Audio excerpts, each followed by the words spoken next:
Okay, hello everyone. So today I would be discussing or we will be creating our first mobile application. We're going to call it Color Maker. First, we're going to open our Visual Studio and then create new project and type .NET MAUI. .NET MAUI. Okay, so this one, then next, let's call it Color Maker. Next. Then let's use 9.0 and create.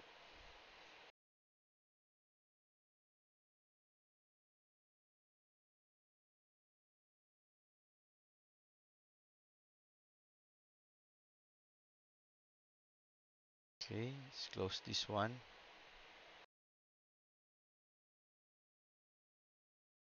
So our in our app dot SAML dot CS app SAML dot CS. No, we're going to change this to new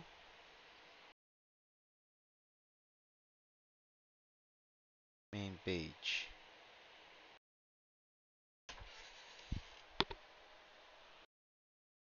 Then I'm going to run it.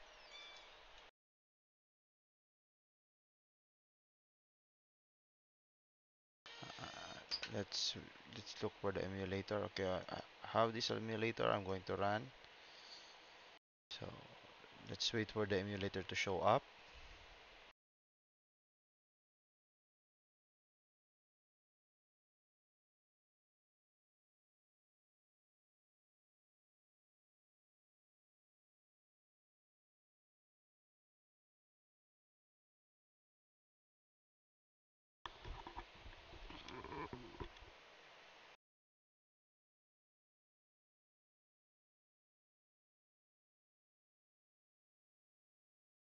So it's taking a while to boot up the mobile phone.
Ay, nag-crash.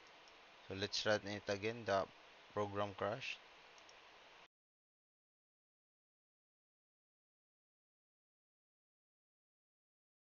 Okay, there it is. So this is our default application. No, so when you create your project, mobile project, we always have this default. So we're going to remove that. No, we're going to go to our main page that SAML. That's going to delete this script. No, from SAML. Here we're going to start by creating our resources. No, resources for our content page. Content page resources.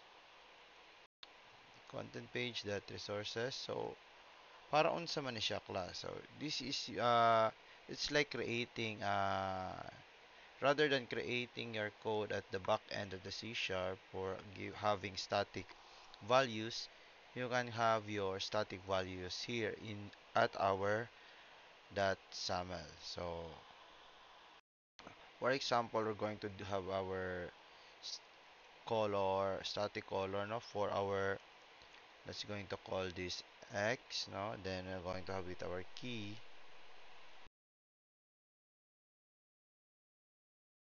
X key. Sorry class, no, kay wala pa kumanad sa keyboard nyo bago. Then I'm going to call this our primary color, no, primary. Then I'm going to have the value for it as, we're going to have our hex value using AB3527,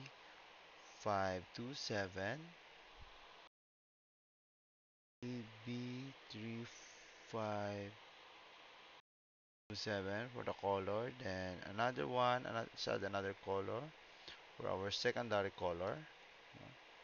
Color X key. Then I'm going to call it secondary.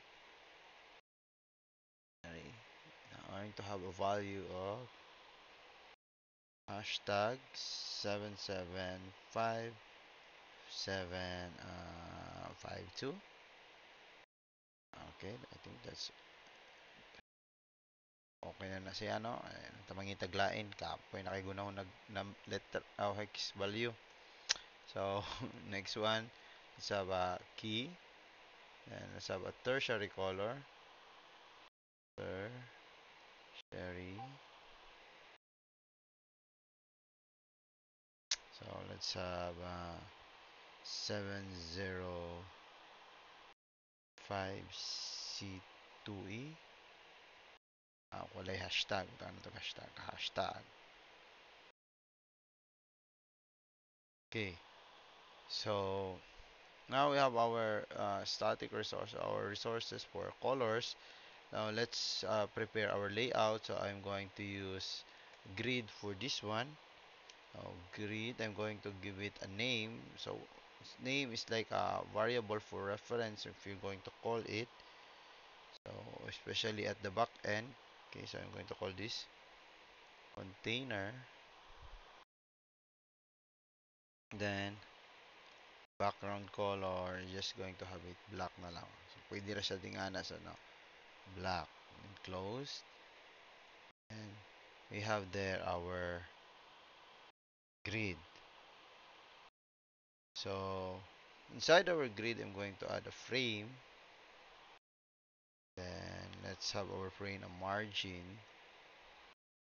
So the margin is, I think same ra ni siya sa ato ang sa inyong HTML. So left, then the top, then the right, then the bottom. So I'm going to have vertical options. Vertical options, then we're going to have center. So that the elements would be at the frame would be at the center. Okay.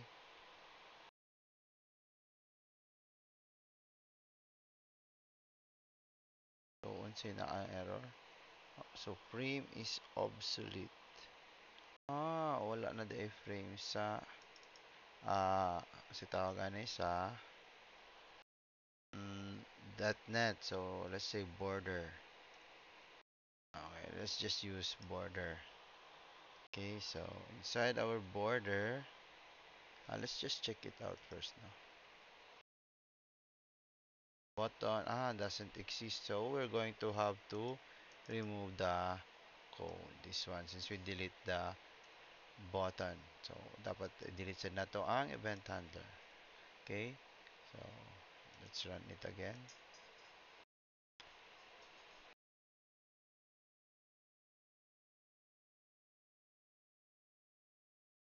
If you see that white line there, that's our what do you call that? That's the border. Okay? Inside the border, I'm going to add let's add let's expand this so that you can see the live preview. I'm going to add a vertical stack layout, no?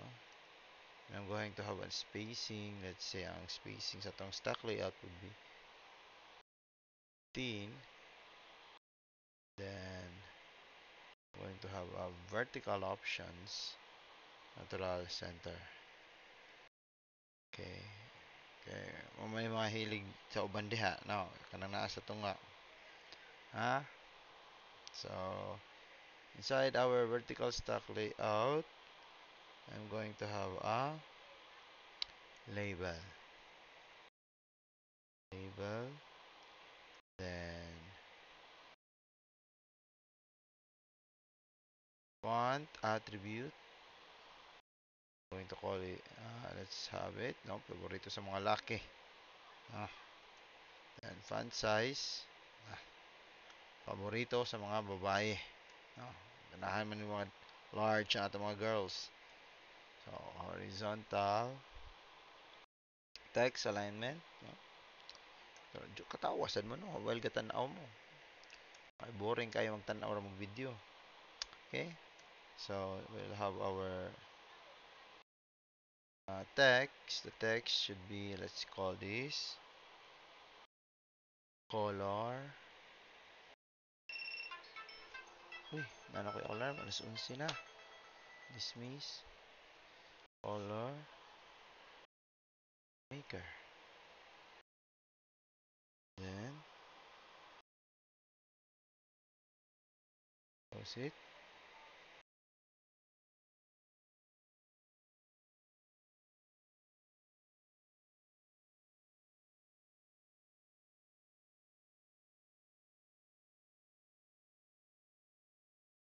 So, dili siya makita.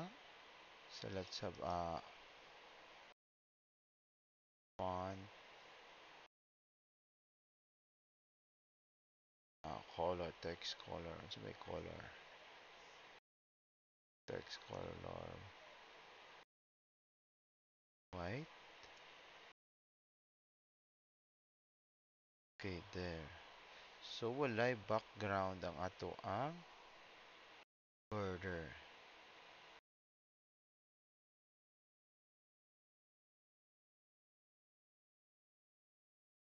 So, let's have it, let's give it a background.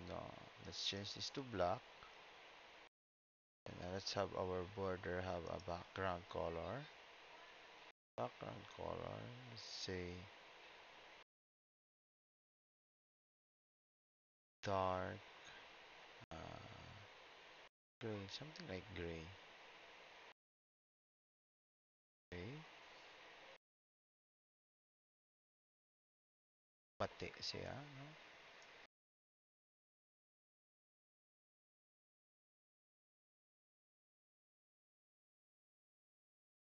It's a indot yung color. Yung siya lisod kay video ta wala tay. Ah, wala tay estudyante nga makasuggest og color. Ha? So, let's add a corner radius. Like corner radius. Let's have a radius. Let's say radius. Walay radius ang ato ang burner.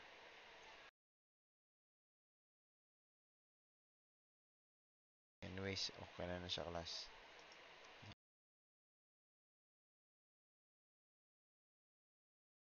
But I want to try. Let's try kung magana pa ang frame, no? Let's just frame. Even though it's obsolete. Anyways, the frame still works now even though it's obsolete.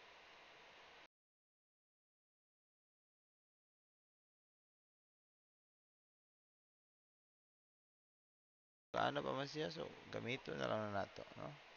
Let's try to delete the, we're going to X. Paghihapon siya. So, let's just use that one. No? Even though, one, obsolete na siya. Magana pa man siya even so obsolete na ang frame. So,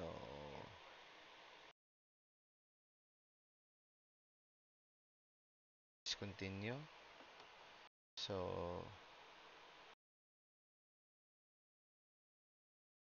let's add asan naman ko? Let's add a slider inside here, our stock layout, no? slider, slider. Then we have, you're going to have it a name, X name. So if we're going to call it, at least it would not be hard. Okay. Wait sa klasa kay magkaihion si sir. Sa may posa niya ako sa posa ang recording. Okay, class na balik na ko class. So I don't know kung dugay to or paspas to para sa inyo ha. Nagtimpla pa kog kape so nangapisad ko kadali na. So okay, let's continue where we left off. So here is I'm going to add a slider. So I'm going to call this slider what do you call that? SLD red for the red nga slider. Then I'm going to have it sa tawag ni maximum color, maximum track color. So I'm going to have it as the tertiary. No?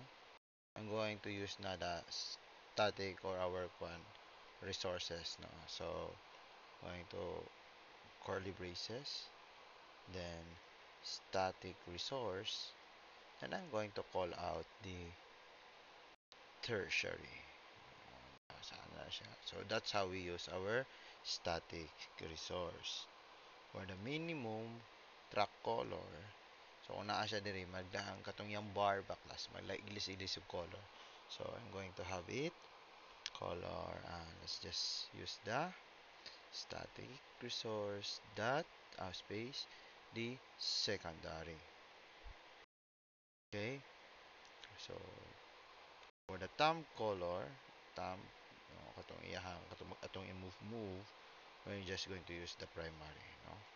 The oh my god. So I am being attacked at my game class. So sensya na. Balagis lang.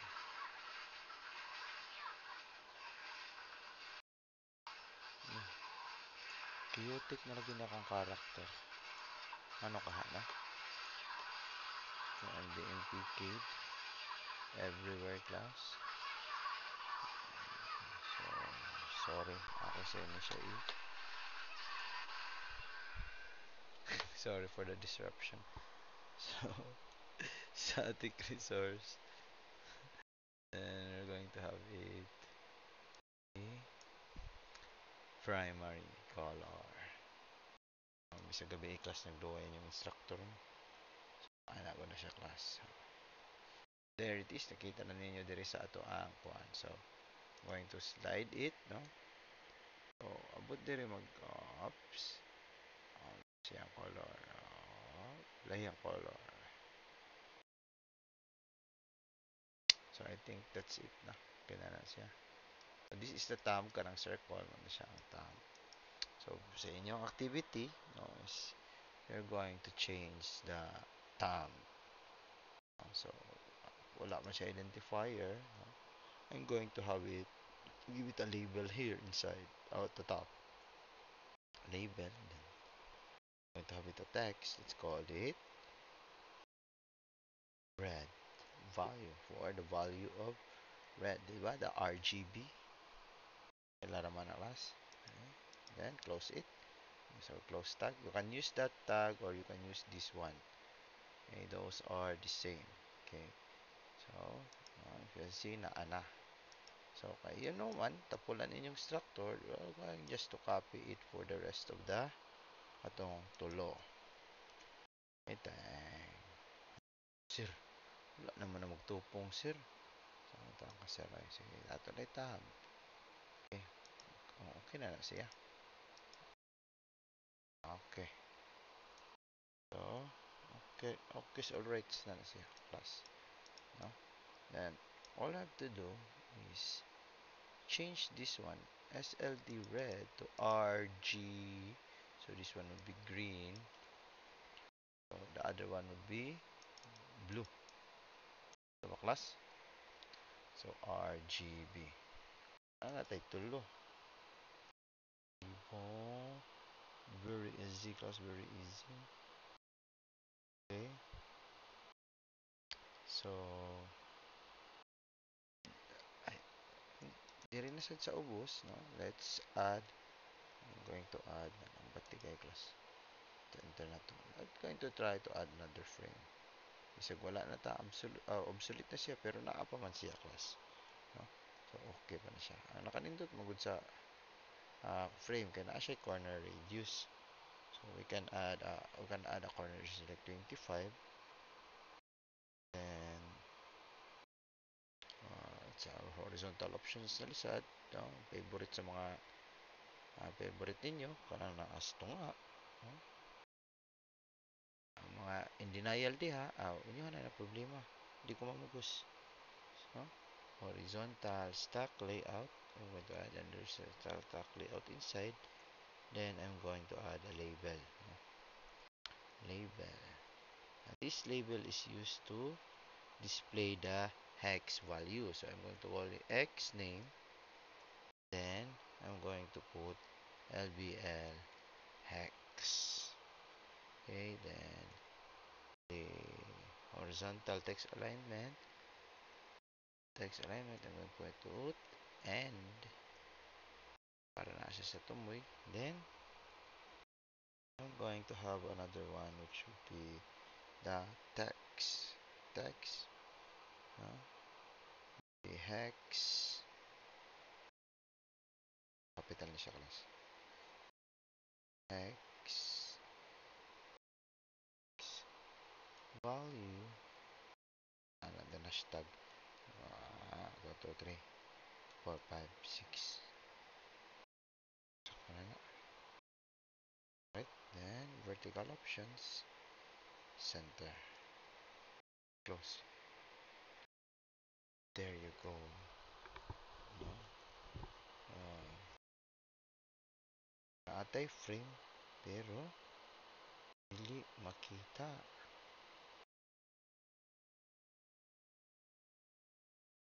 Dili makita ang frame. Sa lang nato.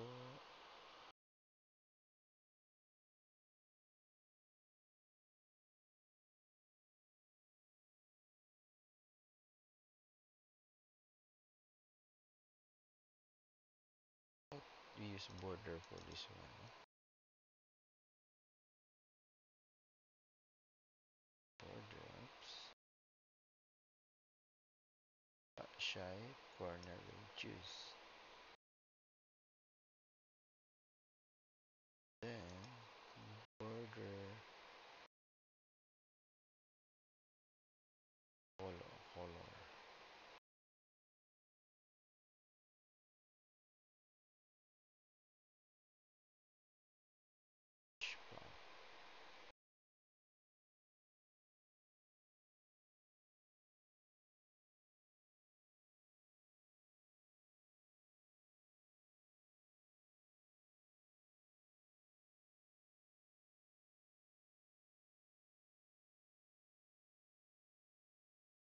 Asa man nato ang usa ka border.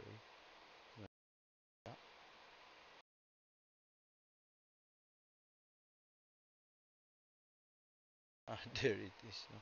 Ato ang border. Naa siya sa nakapatuyok ra sa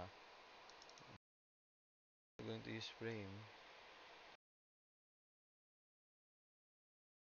Let's just use frame na lang class. And corner 25.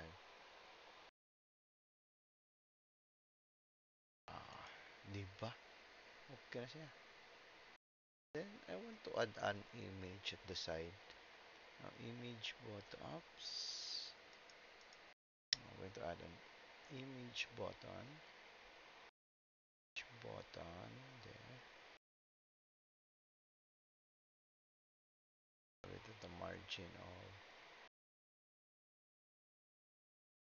10, comma 0, comma 10, comma 0. There, then another height request 5. Going to have vertical option center. Then width request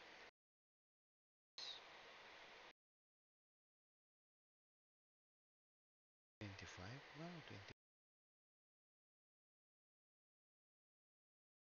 Ah, for the image. Okay. No. That is 25. Close. Wala pa tayo image. So, mag-add kong image. So, dili ko ka-add kaya naka-run ang program. So, I have to stop this. And then, I'm going to go to my downloads. Copy this one. I'm going to add it at my, oops, skips up. At my images. Drag and drop lang. Then, sorry. Delete. I'm going to remove the image. It's going to leave the source. Okay.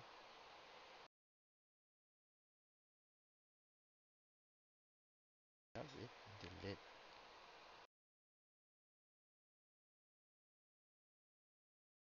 Then save all. And let's try to run it. Copy sa class.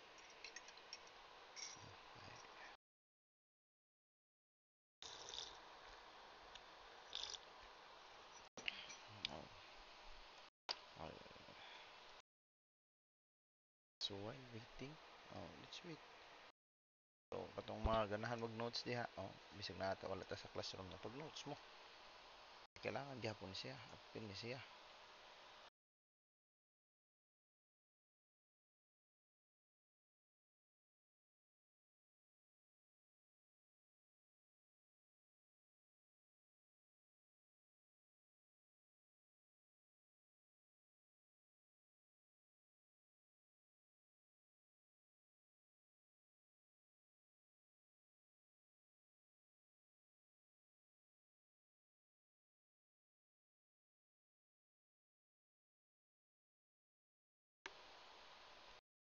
Okay. So there it is. Kita ra class na. So naatay RGB, no? Then we have our different RGB. Then the copy. So big, so big, so big.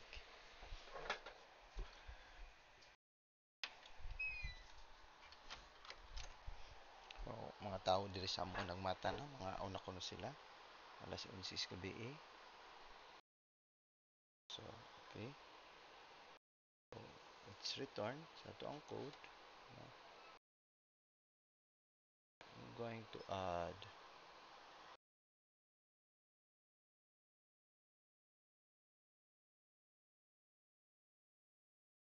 another button, no, inside the vertical stack layout here.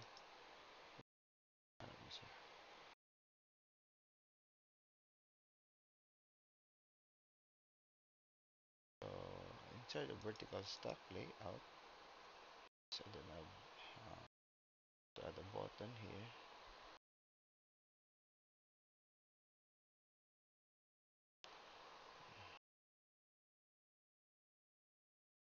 Button. I'm going to use this button to randomize color. So I'm going to LX, and I'm going to call it name, then btn random. Have a button, random button. I'm going to have the background color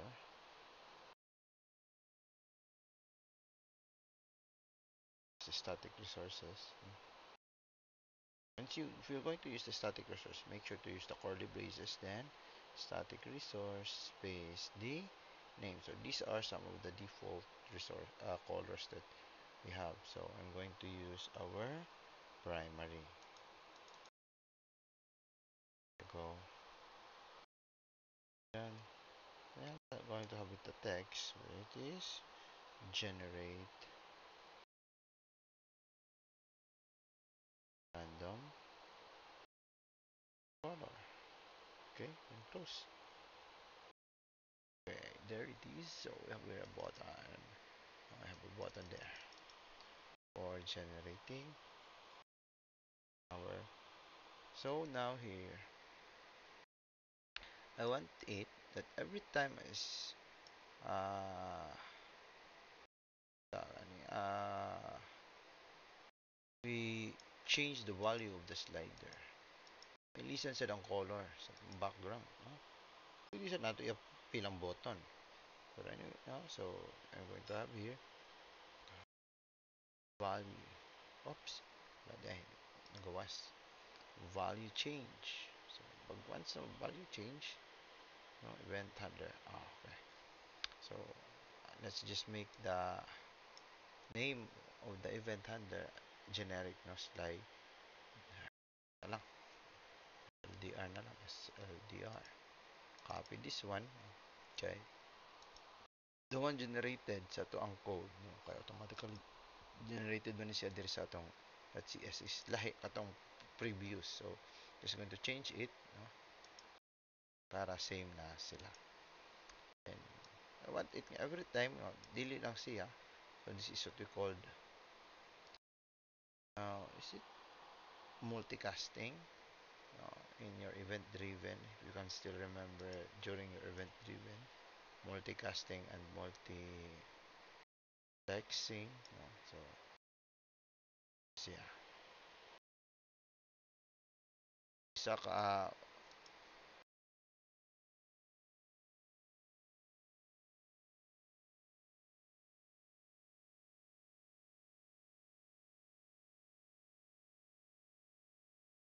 di na siya magana, so we have to stop it pa so that it would work. So ari na ta sa ato ang back end. So sa ato ang back end, kini siya diri.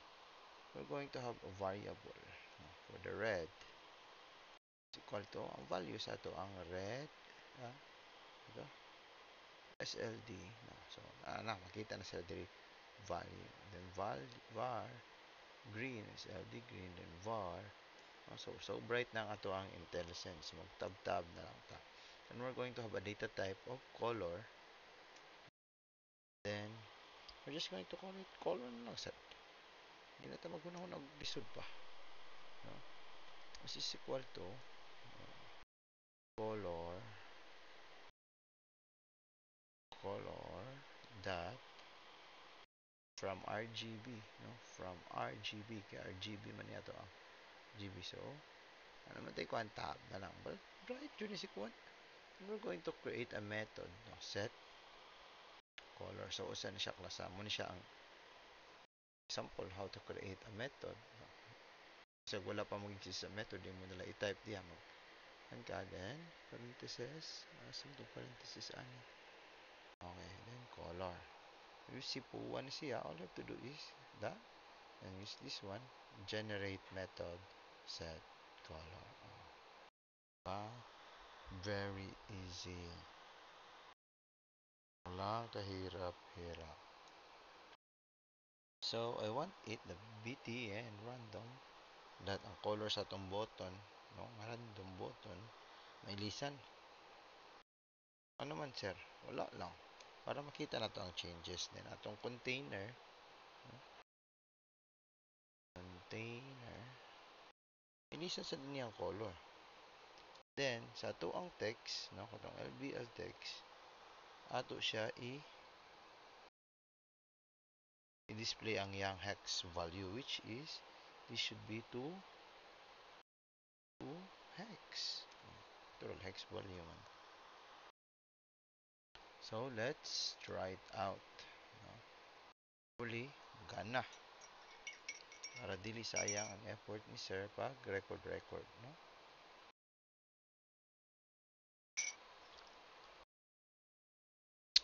So, may di ba nag-change yung color class? Then makita sa nato ang hex value. No? Okay? So, mo na siya. So, kiniunta nga siya nga copy. Mugan na unta na siya. Pero, next meeting, sunod na lang na ako na i-demonstrate. So, for now, let's continue on pag-generate og random colors. Okay? So, ako na siya i-stop. Ito na ta sa pag-generate og random colors. So, balik ta diri. Murag walay method ang ato ang btn. So, we're going to have a click method. Then, tab. Automatic na siya mag-generate class. Pagtanaw natin diri, di ba? Nandito na si btn. So, I'm going to create a random type of data. So, I'm just going to var, then I'm going to just run. Is equal to new random. So, it is a random data. It's a random generator. So, var color. Ito lang color, no? Is equal to new color from rand, no? From, gikan. So, from rand, from, di ba, from RGB. So, ang iyang parameters ani kay red, green, blue. So, I'm going to randomize the red. So, I'm going to run that next, which is, so, if you're going to read it, a 32-bit signed integer that is greater than or equal to 0 and less than, no? So, it is less than the maximum value. So, we know that the colors of RGB are from 0 to 255. So, it says that less than the maximum value. So, the our maximum value should be 255. So, if we're going to use 255, let's say it would be less than 255. So, the maximum generated, a random generated number would only be 254. So, make sure that the 255 is included. We're going to have 0, then 256. Sayop ang AI, awang intelligence, no?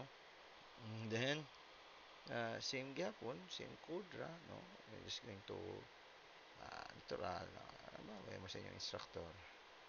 Pihan kayo mag-copy-paste. So, another copy-paste, then, tulo mo na RGB, so make sure na RGB na siya, then semicolon. Then now, I'm going to call the set color nga method, then I'm going to pass the color. Then, no, I want it that, let's say, ato sa run. So, para makita mo.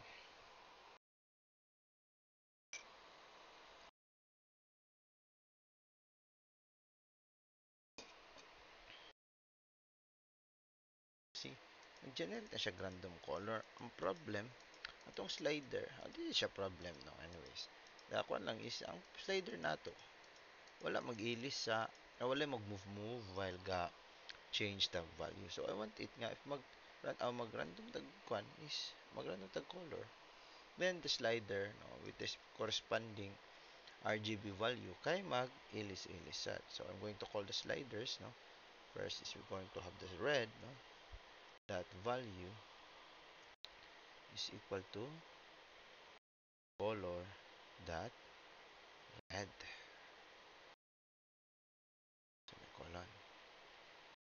Then, SLD, no, green, that, wala na lagi si intelligence gumag suggest sa ang intelligence ay so kanan si sir manumanog type and then SLD nakaran magud low that value is equal to color dot blue. Okay, so let's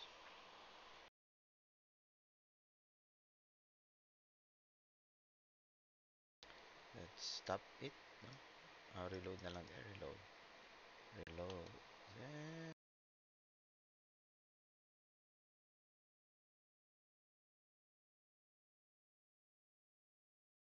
generate. See, it is now moving based on the corresponding Values. MOBA or dili? I think dili. Oh, sakto na kay white and there is black. So, I think that's it, class. No? Thank you. No, unas, si Media na, nagkape pa si Sir, makatuog pa bakuan ni para ugma, mag-meet ta. So, I will save this, upload this, and hope this would be a guide. This would be your guide. Since behind you ta sa classes tungod kay walay klase every Monday. So, I will also have upload, and I'm going to upload another video for next week's Monday, no, topic na dapat unta nato ma-cover. So, if you have questions, you can ask me sa during the class, okay? Thank you and see you.